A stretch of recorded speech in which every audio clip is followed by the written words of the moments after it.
बिस्मिल्लाहिर्रहमानिर्रहीम। अस्सलाम वालेकुम नाज़रीन, आप यूट्यूब चैनल देख रहे हैं, मैं इमरान खान हूँ। और आज का ये सारा माहौल देखते हुए ठीक 6 दिन के बाद इमरान खान साहब ने एतवार वाले दिन मीनार पाकिस्तान में बड़े जलसे का ऐलान भी कर दिया है। अब देखते ये हैं कि मीनार पाकिस्तान में मोहसिन नकवी पानी छोड़ता है या आमिर मीर जो है वो वहां पे कोई और बहाना लगाता है या कुछ भी ये करते हैं। ये कोशिश करेंगे कि इमरान खान का जलसा ना होने दिया जाए, क्योंकि मरियम नवाज ने इनको सांस नहीं लेने देना। और फिर आपको पता है ना, सहूलतकार एस्टेब्लिशमेंट उनकी तो जान पे बनी हुई है कि अगर इमरान खान मकबूल होगा तो वो गैर मकबूल होंगे। उन्होंने बिला वजह लाकर अपने आप को आवाम के सामने खड़ा कर दिया। एस्टेब्लिशमेंट से सबसे बड़ी गलती ये हुई कि उन्होंने अपने आप को लाकर पाकिस्तान की आवाम के सामने खड़ा कर दिया और अब जिद कर रहे हैं कि आवाम हमसे हार जाए। ये भी पाकिस्तानी आवाम है, आप इनके बीच में से हैं, ये आपके बीच में से नहीं है, ये आपसे हारने वाले नहीं है। एक तो पाकिस्तान तहरीक इंसाफ की रैली है, अपने इख्तिताम की तरफ जारी है, बल्कि बिल्कुल ख़त्म होने वाली है। अभी जब मैं ये वीलॉग रिकॉर्ड कर रहा हूँ, हज़रत अली अजमेरी रहमतुल्लाह अलैह के मज़ार तक पहुँच गई है और कई घंटे लगे इस रैली को वहाँ पहुँचने में। और रास्ता तो इतना लंबा नहीं है, लेकिन लोगों की तादाद खासी ज़्यादा थी, बहुत ज़्यादा थी। लेकिन इससे पहले जो सबसे बड़ी खबर है, जिसको छुपाने के लिए बड़ा बंदोबस्त किया गया, बड़ी कोशिशें की गई, वो सबसे बड़ी खबर है तोशाखाना की। तोशाखाना के अंदर से जिन लोगों के मुंह से झाग निकलती थी, वो लोग जो छलांगे मारते थे, वो लोग जिनको देख के टेलीविज़न पे ऐसा लगता था कि इनको हार्ट अटैक आ जाएगा, ये पाकिस्तान के तोशाखाना से सामान निकलने की वजह से या इमरान खान ने जो घड़ी बड़ी ली उसकी वजह से ये इतने दिल बर्दाश्त हैं कि कहीं खुदकुशी करके अपनी नासी ना काट लें ब्लेड से, ऐसा लगता था। ख़ास तौर पे कुछ सहाफ़ी जो है उनके तो चेहरे बिगड़ जाते थे, बड़ी तकलीफ़ उनके सीनों में हमें महसूस होती थी। अब उनके अपने नाम आ गए हैं, किसी ने 2 घड़ियाँ ली हैं, किसी ने 3 घड़ियाँ ली हैं, कोई चीज़ ले गया, कोई डेकोरेशन पीस ले गया, कोई कीमती सामान ले गया, कोई कालीन ले गया, कोई कुछ ले गया, कोई कुछ ले गया। ख्वाजा आसिफ साहब जिन्होंने सबसे ज़्यादा रोला डाला हुआ था इमरान खान के खिलाफ, घड़ी चोर, ख्वाजा आसिफ साहब की रिकॉर्ड घड़ियाँ हैं। ख्वाजा साहब 7 से 8 घड़ियाँ लेकर निकल लिए, हीरों वाली अंगूठी भी लेकर निकल लिए। साथ ही साथ ख्वाजा साहब जो हैं वो टेबल लैंप, टेबल का सामान, डेकोरेशन पीसेस, और वो क्या होता है उसका, वो शतरंज, और साथ में कुछ शहद, जैतून, और उसके साथ कॉफ़ी के बीज और पता नहीं क्या कुछ है। धड़ाधड़ सामान लेकर ख्वाजा साहब निकल लिए। कालीन शालीन भी ले गए और कीमती कालीन ये ओने पोने लेकर चले गए। मरियम नवाज का पाइनएप्पल का डब्बा बड़ा मशहूर हो रहा है, लेकिन आज अदालत में खड़े होकर अजहर सिद्दीक जो इसके लॉयर हैं केस के, उन्होंने एक बात की जो बहुत इंपॉर्टेंट है। अब अगला मरहला शुरू होगा। ये जो रिकॉर्ड जारी किया गया है इसको बड़ी स्मार्टली मैनेज किया गया है। रिकॉर्ड इस तरीके से टेम्पर्ड किया गया है मुबैना तौर पे। मैं मुबैना तौर पे इसलिए कह रहा हूं कि वो लॉयर जो इस पूरे खेल के पीछे हैं, जिन्होंने अदालत से ये हुक्मनामा जारी करवाया, बल्कि बहुत सारे जो है ना वो हुकूमत के टट्टू ये कह रहे थे कि हुकूमत ने बहुत बड़ा काम कर दिया तोशाखाना का रिकॉर्ड पब्लिक करके। और भाई हुकूमत तो बेशर्मो बड़े लंबे अरसे से कोशिश कर रही है कि रिकॉर्ड पब्लिक ही ना हो, ये रिकॉर्ड निकले ही ना। हुकूमत ने तो बहुत कोशिश की है। वो तो अजहर सिद्दीक साहब का, उससे पहले अबू ज़र सलमान नियाज़ी का, अरशद शरीफ का और दीगर बहुत सारे लोग जो इसके अंदर काम कर रहे थे, हम सब भी इस पर आवाज़ उठा रहे थे। लेकिन स्पेशली लाहौर हाई कोर्ट का क्रेडिट है जिन्होंने ये जोर देते हुए कानून के मुताबिक मजबूर किया इस हुकूमत को कि ये पब्लिक करे। लेकिन जो डाटा पब्लिक हुआ है ना, इसको अब ज़रा टेक्निकली आप पढ़ें तो आपको ऐसा पता चलता है कि बड़े तरीके से बंदे बचाने की कोशिश की गई है, बड़े तरीके से। और मुबैना तौर पे जैसा कि वकील ने कहा कि ये टेम्पर्ड रिकॉर्ड है, यानी 2002 से लेकर 2023 तक का जो रिकॉर्ड जमा करवाया गया है वो रिकॉर्ड टेम्पर्ड है, ये दुरुस्त रिकॉर्ड नहीं है, इसके अंदर से बहुत सारी चीज़ें गायब हैं। अब कानून जो है पाकिस्तान का वो गाड़ी लेने से मना करता है। नवाज शरीफ ने गाड़ी ली, वो तो फंस गए। अब सवाल ही पैदा नहीं होता कि नवाज शरीफ साहब के ऊपर ये केस ना बने। आसिफ अली जरदारी ने बुलेट प्रूफ गाड़ियां निकलवाई, फंस गए अब। और यूसुफ रज़ा गिलानी वज़ीर आज़म पाकिस्तान से जब निकली है वो भी फंस गए। अब ये सारे फंस गए हैं, ये इसमें से निकलेंगे कैसे? 2008 में इन सब ने गाड़ियां ली हैं। नवाज शरीफ उस वक्त काउंसलर भी नहीं थे और वो ले कैसे सकते हैं गाड़ी? उनके पास इख्तियार क्या था, ओहदा क्या था? कुछ भी नहीं था। लिहाजा ये सारे बुरी तरह फंस गए हैं। लेकिन कुछ लोगों को बचाने की बड़ी स्मार्टली कोशिश की गई है। अब 2 मरहले हैं जिसके ऊपर ये वकला की टीम जाएगी। नंबर 1, जो रिकॉर्ड मौसूल हुआ है उसके बारे में इन्वेस्टिगेट किया जाएगा कि क्या ये रिकॉर्ड वही है या टेम्पर्ड है या इसके अंदर से चीजें गायब की गई हैं। नंबर 2, जो इससे पहले वाला रिकॉर्ड है वो किधर है? उन्होंने कहा ये रिकॉर्ड मौजूद है या नहीं है, या खराब हालत में है, या ये हो गया या वो हो गया। भाई वो जिस हालत में भी है वो सारा रिकॉर्ड पब्लिक करना आपकी रिस्पॉन्सिबिलिटी है। यानी लंदन फ्लैट्स, उनके कागजात तो आपके पास पूरे हैं हमेशा से। अपने घरों की प्रॉपर्टीज और रजिस्ट्रियां और फैक्ट्रियों के कागजात तो आपके पूरे हैं हमेशा से। यानी जो कुछ आपने अपनी मेहनत से अपनी जिंदगी में या जैसे भी बनाया अपनी जिंदगी में, उस सारे के रिकॉर्ड आपके पास मौजूद हैं। लेकिन जो कुछ भी आपने तोशाखाना से निकाला उसका रिकॉर्ड आपके पास नहीं है। ये हो नहीं सकता। हमारे दर्द दिल रखने वाले साफियों का रिकॉर्ड अगर निकला है तो फिर पिछला 10 साल का कम से कम रिकॉर्ड और निकलना चाहिए। 1988 से लेकर 1998 तक स्पेशली सारा रिकॉर्ड निकलना चाहिए। उसकी एक वजह है, क्योंकि तोशाखाना के अंदर जो सबसे बड़ी डकैतियां पड़ी हैं ना और बेईमानियां हुई हैं वो उस दौर में हुई है। अगर तो वो पूरा रिकॉर्ड पब्लिक किया गया तो जो भूखनंग थी पीपल्स पार्टी और पीएमएलएन में और जिस तरह की लुटमार इन्होंने की है, तो बहुत सारे इनके जो पर्दानशीन हैं वो बेनकाब हो जाएंगे और उनका पोल खुल जाएगा तोशाखाना का वो वाला रिकॉर्ड निकलने के बाद। दूसरा, मैं एक चीज पे हैरान हो रहा था कि इमरान खान को घड़ियां इतनी महंगी क्यों मिली हैं? बाकी सबने तो बहुत सस्ती ली हैं। यानी जितने की इमरान खान ने घड़ी ली है उतने की तो सबने ली है। यानी ख्वाजा आसिफ की सारी घड़ियां मिला के भी इमरान खान की एक घड़ी से सस्ती है। इसी तरह जो बाकी सबने घड़ियां ली हैं वो भी सस्ती हैं। क्यों? घड़ियां तो वो भी बहुत कीमती हैं और बहुत आला पाई की कंपनियों की घड़ियां हैं।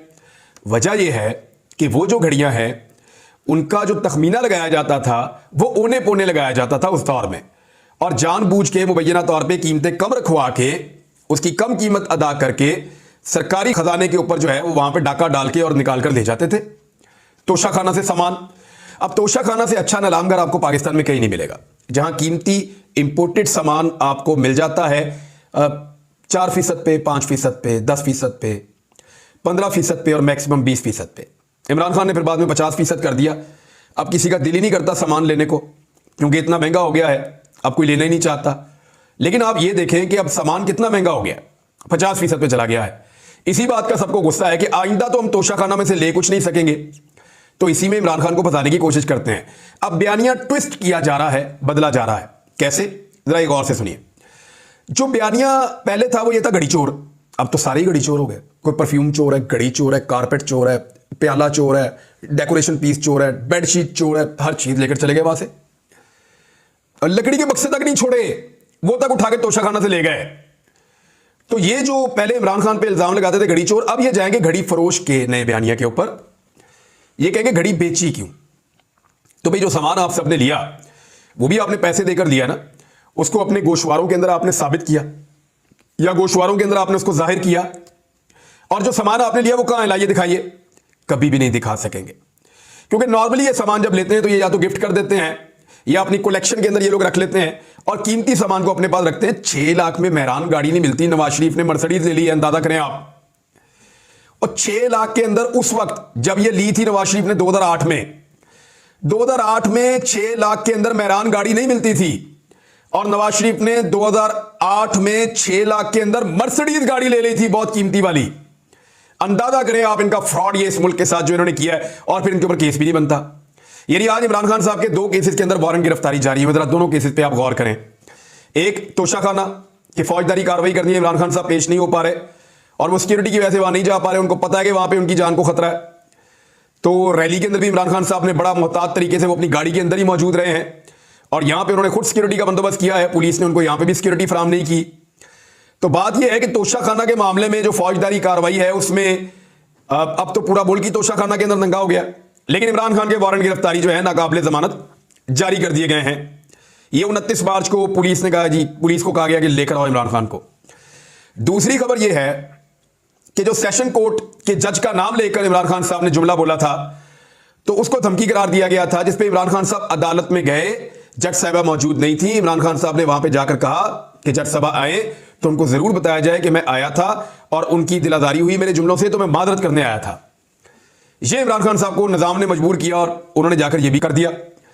अब जज का नाम लेने के ऊपर मुअज़्ज़िज़ जज साहिबा हैं और लोअर जुडिशरी की हैं, उनका नाम लेने पर इमरान खान साहब के ऊपर तौहीन अदालत की कार्रवाइयां चल रही हैं और उनके ऊपर मुकदमात चल रहे हैं और उनको कहा जा रहा है कि पेश करो, अदालत में लेकर आओ। दूसरी तरफ मरियम नवाज ने सुप्रीम कोर्ट ऑफ पाकिस्तान के 2 मुअज़्ज़िज़ जज साहिबान की तस्वीरें दिखाकर, नाम लेकर घटिया प्रोपेगेंडे उनके खिलाफ किए हैं, लेकिन कोई भी अदालत तौहीन अदालत की कार्रवाई सुनने को अभी तक तैयार नहीं है। यह फर्क है जो इमरान खान के साथ हो रहा है और जो उनके मुखालिफिन के साथ हो रहा है। सारी दुनिया जानती है कि यह 2 नंबरी हो रही है और जितना लोगों को इस 2 नंबरी का पता चलता है उतना ज्यादा लोग रिएक्ट करते हैं और वही रिएक्शन है जो आज की रैली के अंदर नजर आ रहा था। यानी ऐसे मनाते देखे गए कि खवातीन फुटपाथ के ऊपर बैठ के कलाम पाक का जो है वो तलावत कर रही थी कि अल्लाह ताला इमरान खान को सलामती से ले जाए और सलामती से ले आए। हमने ऐसा पहले नहीं देखा। लोग पैदल इमरान खान साहब की गाड़ी के साथ आज दोपहर से चल रहे हैं, हमने ऐसा पहले कभी नहीं देखा। नवाज शरीफ साहब इस शहर में सियासत कर करके बूढ़े हो गए। पूरी जिंदगी नवाज शरीफ ने इस शहर के अंदर गला दी अपनी, कि किसी दिन मुझे भी ऐसी इज्जत नसीब हो इस शहर के अंदर। सिर्फ एक लॉन्ग मार्च नवाज शरीफ साहब ने किया, वो भी 2009 के अंदर जो उनका लॉन्ग मार्च था, और वो वुकला का एक्चुअली लॉन्ग मार्च था, वुकला की तहरीक थी। नवाज शरीफ ने उसको हाईजैक करने की कोशिश की और वहां पे भी जो है वो एक एवरेज किस्म का नवाज शरीफ साहब क्राउड इकट्ठा कर सके। हालांकि बहुत बड़ा कॉज था, पूरा पाकिस्तान उसके साथ खड़ा था और एक डिक्टेटर के खिलाफ पाकिस्तान का रिएक्शन था, लेकिन नवाज शरीफ साहब तब भी वो नहीं कर पाए जो उनकी ख्वाहिश है। नवाज शरीफ बार बार पाकिस्तान से बाहर गए और बार बार पाकिस्तान वापस आकर इनकलाबी लीडर या खुमैनी बनने की कोशिश की। बेनजीर भुट्टो साहबा को तो इस शहर में रिसेप्शन मिल गया, लेकिन नवाज शरीफ साहब को कभी रिसेप्शन नसीब नहीं हुआ। जब नवाज शरीफ साहब 2008 में पाकिस्तान वापस आए, जिला वतनी कार्ड के 7 के एंड पे और 8 में, तो उस वक्त हमजा शहबाज नवाज शरीफ की गाड़ी चला रहे थे। मैं उस काफिले की कवरेज कर रहा था और मैंने देखा था इन्हीं सड़कों से गुजरते हुए नवाज शरीफ साहब बड़े आराम से चले गए थे और लोगों की मखसूस तादाद उनके साथ मौजूद थी और पूरे पंजाब से काफिले बुलाए गए थे।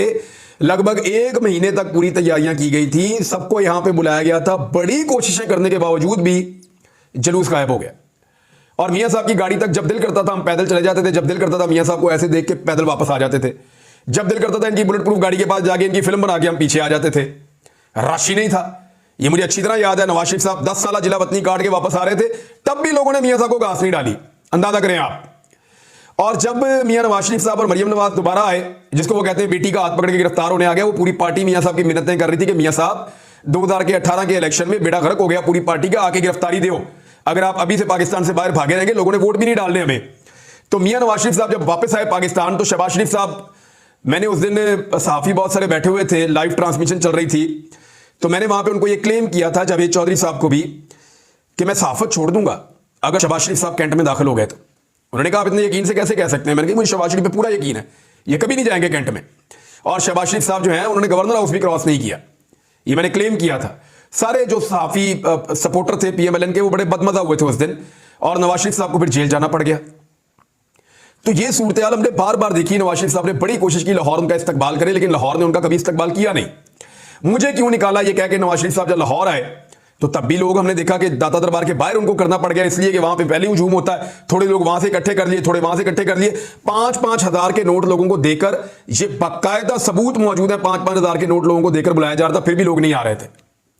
ये जब नवाज शरीफ साहब लाहौर पहुंचे थे, मुझे क्यों निकाला वाली तहरीक चलाते हुए, जब मियां नवाज शरीफ साहब को वजीर आजम के ओहदे से हटाया गया और लाहौर आ गए थे वापस घर। फिर उसके बाद मियां नवाज शरीफ साहब जब जेल गिरफ्तारी देने के लिए गए, तो तब भी रैली थी, लेकिन मुनासिब तादाद में लोग थे, कारकुन गए, मियां साहब को जेल छोड़ के वापस अपने घरों में चले गए। आज इमरान खान साहब ने 24 घंटे में वो करके दिखाया है जो नवाज शरीफ साहब कई महीनों की तैयारियों के बावजूद लाहौर में नहीं कर पाते हैं। ये तकलीफ तो मियां नवाज शरीफ साहब के साथ रहेगी। और उनकी बेटी ने कुछ तस्वीर जो है वो शेयर करने की कोशिश की है। अब लाजमी है उनको कोई ना कोई ऐसा विजुअल ढूंढना था, तो उन्होंने रैली का एक कोना ढूंढ के थोड़ा सा ऊपर कैमरा करके तो दिखाया कि यहाँ कम लोग हैं। तो अगर ऐसा ही है तो फिर फौरी तौर पे पाकिस्तान में इंतखाबात करवाए जाएं और दूध का दूध और पानी का पानी हो जाए। लाहौर जो पीएमएलएन का एक गढ़ हुआ करता था, हम सब इस बात को तस्लीम करते थे कि पीएमएलएन लाहौर में बहुत तगड़ी है, अब वो बात नहीं रही। पीएमएलएन जो है वो लाहौर में 4 दीवारी के अंदर कैद हो गई है। मरियम नवाज ने आज भी एक छोटे से हॉल के अंदर तलबा को बुलाया था, लगभग मेरे ख्याल में 100-125 तलबा होंगे, और नौजवानों को इकट्ठा करके वहां पे उनके साथ सेल्फियां बनाई, उनके साथ बातचीत की, वहां पे खिताब किया, और पाकिस्तान के तमाम टीवी चैनल्स को मजबूर किया गया कि इसको दिखाया जाए, और सिर्फ चंद 100 लोगों ने उसको टेलीविजन पे देखा। तो मकबूलियत का आलम तो यहां तक पहुंच गया है जो इन्होंने पाकिस्तान की अवाम की दुर्गत बनाई है गुर्बत के हाथों। और ये चाहते हैं कि इकोनॉमी के ऊपर कोई प्रोग्राम ना हो, ये चाहते हैं कि महंगाई के ऊपर कोई प्रोग्राम ना हो, ये चाहते हैं कि गुर्बत के ऊपर कोई प्रोग्राम ना हो, ये चाहते हैं कि गवर्नेंस के ऊपर कोई प्रोग्राम ना हो। रोजाना प्रोग्राम होने चाहिए इररेलेवेंट चीजों के ऊपर। यानी आज इमरान खान गिरफ्तार होगा, आज नहीं होगा, आज इसमें जमानत हो गई, आज इसमें कैंसिल हो गई। तो ये तवज्जो डाइवर्ट करने की कोशिश कर रहे हैं पाकिस्तान की मीडिया की और पाकिस्तान की अवाम की। मीडिया तो वैसे भी इनका साथ दे रहा है, लेकिन पुलिस सर पकड़ के बैठी है कि इमरान खान को गिरफ्तार करना कैसे है, क्योंकि जिन मुकदमात में इमरान खान को गिरफ्तार करना है वो कोई इस नौयत को तो है नहीं कि बहुत बड़े कोई ऐसे मुकदमा है कि पाकिस्तान चलेगा नहीं अगर इमरान खान को गिरफ्तार ना किया। और अगर ऐसे भोंडे मुकदमात में गिरफ्तारी के दौरान लोगों को नुकसान पहुंच गया या लोगों ने रिएक्ट किया और उसके नतीजे में लोगों की जानें चली गई, तो पुलिस बहुत बुरी तरह फंस जाएगी। पुलिस के अफसरान पहले ही कह चुके हैं कि हमें गलत काम करने के लिए ना कहा जाए। कुछ लोग पहले ही बिगड़ गए हैं, बाकी पर तोड़ रहे हैं। और एस्टेब्लिशमेंट को पहली मर्तबा ऐसे लोगों का सामना करना पड़ रहा है जिनकी वजह से उनके मंसूबे बार बार नाकाम हो रहे हैं। लेकिन एक बात मैं आपको बताऊं, एस्टेब्लिशमेंट हार मानने को तैयार नहीं है, क्योंकि उनके भी मफादात बहुत बड़े बड़े हैं। लेकिन अवामी मफाद के सामने, पाकिस्तान के मफाद के सामने सबके मफाद जो हैं वो कुर्बान। अब तक के लिए इतना ही। अपना ख्याल रखिएगा, अपने इस चैनल का भी। अल्लाह हाफिज़।